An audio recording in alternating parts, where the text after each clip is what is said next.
ako'y direct. Ang daming bata at kabataan na nanonood ng Viva One. And of course, Bad Genius is exploring the cheating scheme.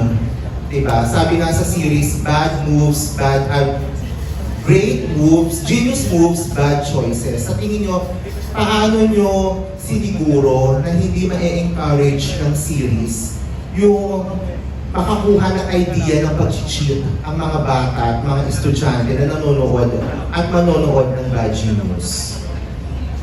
Since nung sinimula naman na i-conceptualize yung buong material, one thing din na sinigurado namin is that hindi magkaroon ng wrong message yung buong series.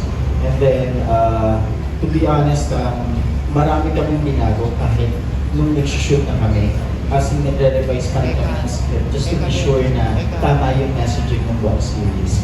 Just to give you ganito na parang clue about it, na parang we always go back to the core of the series na parang ano yung moral lesson dito and why we should highlight this moral lesson na kapag natapos nilang panoorin yung serye is hindi nila isipin na parang, wait lang, kumbaga na-hype namin yung pag-cheat, no?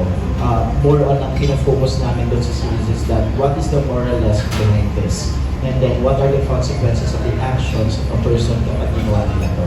And one thing that I like to do, or I would rather say na bagay na masaya ko about this is that Viva and the Hood Creatives, sila Neil, sila JC, sila Derek Ronnie, we make sure na perfect yung script doon sa messaging namin na hindi kami magkakamali. Kasi nga, guys, parang ang hirap baka mamaya ma-take into consideration nila na parang, oy, wait lang, okay lang pala mag-cheat. Parang sinagurado ng Viva yun and ng buong creatives yung kumbaga na malinaw yung messaging namin dito na there are consequences for each action na gagawin.